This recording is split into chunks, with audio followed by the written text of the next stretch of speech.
Major Approaches to the Study of Politics International Relations IR. Introduction. International Relations IR is one of the central subfields in political science, concerned with understanding how states and other actors interact within the global system. From the ancient Greek city-states to modern multilateral organizations like the United Nations, humans have sought to manage conflict, promote cooperation, and pursue power, wealth, and security across borders. The study of IR provides systematic theories to explain why wars occur, how peace is maintained, and how global governance evolves. As an academic discipline, IR emerged after World War I.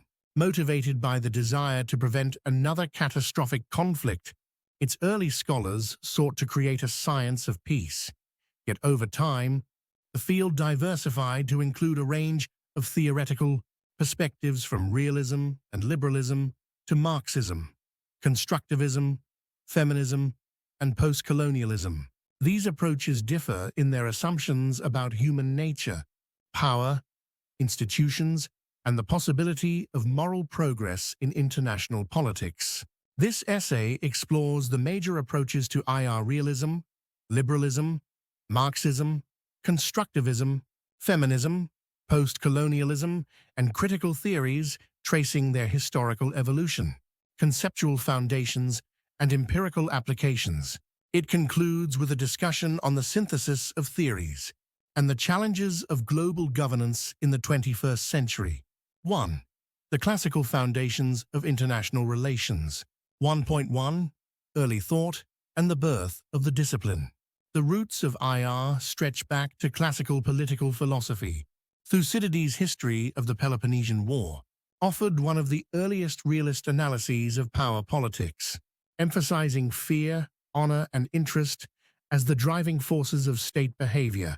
Similarly, Niccolo Machiavelli's The Prince and Thomas Hobbes' Leviathan portrayed the international realm as an anarchic environment, where moral norms are secondary to survival.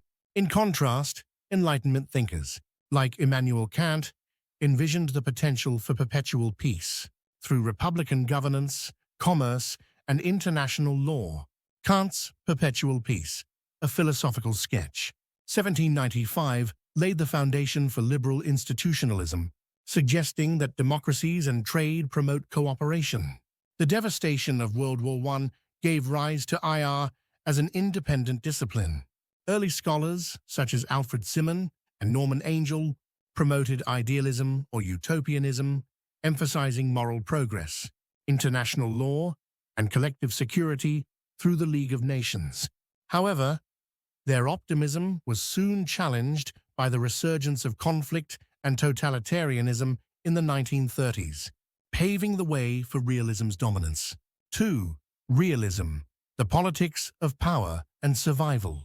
2.1 Core assumptions. Realism remains the most influential and enduring approach in IR. At its core, realism views the international system as anarchic, meaning that there is no overarching authority above states. Because of this, states must rely on their own capabilities to ensure survival.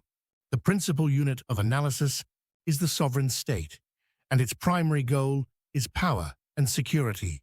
Classical realists, such as Hans Morgenthau, Politics Among Nations, 1948, argued that politics is governed by objective laws rooted in human nature, which is inherently self-interested and power-seeking.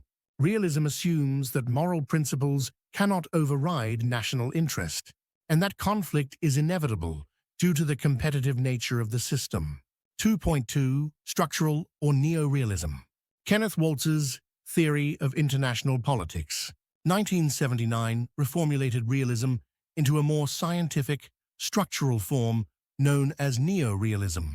Waltz shifted the focus from human nature to the structure of the international system, arguing that it is the distribution of power polarity that determines state behavior. Unipolarity, one dominant power, e.g., post-Cold War U.S. Bipolarity, two superpowers, e.g., U.S. USSR during the Cold War. Multipolarity, three or more major powers, e. G. 19th century Europe.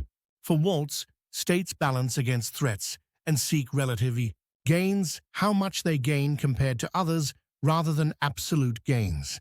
Variants such as offensive realism, John Mearsheimer, argue that great powers are inherently aggressive and seek regional hegemony, while defensive realism contends that excessive expansion undermines security. 2.3 Key concepts: anarchy, absence of a world government; self-help, reliance on one's own capabilities; balance of power, maintaining equilibrium to prevent dominance; security dilemma, measures taken for defense can provoke insecurity in others. 2.4 Critique. Critics argue that realism overemphasizes conflict, neglects cooperation, and underestimates the role of international institutions and norms. It also treats states as rational, unitary actors, ignoring domestic politics, identity, and culture. 3.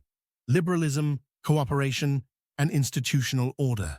3.1 Historical evolution. Liberalism, often seen as the optimistic counterpoint to realism, traces its roots to Enlightenment ideals of reason, progress, and human dignity. In IR, liberalism argues that despite anarchy, cooperation is possible through institutions, democracy, and economic interdependence. 3.2 Core principles. Modern liberalism rests on three main pillars. Democratic peace theory. Democracies are less likely to go to war with each other because they share norms of negotiation and accountability. Economic interdependence.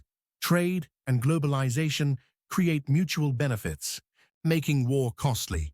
Institutionalism. International organizations like the UN, WTO, and EU facilitate cooperation by providing rules, information, and dispute mechanisms.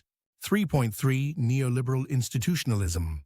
Robert Keogh-Haynes' After Hegemony, 1984, marked the rise of neoliberal institutionalism, which accepted realism's assumption of anarchy but argued that institutions reduce uncertainty and transaction costs. Through repeated interactions, states can achieve absolute gains, meaning all can benefit even if one gains more. 3.4 Liberal internationalism.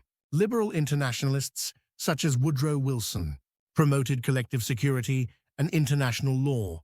After World War II, these ideas shaped the creation of the United Nations.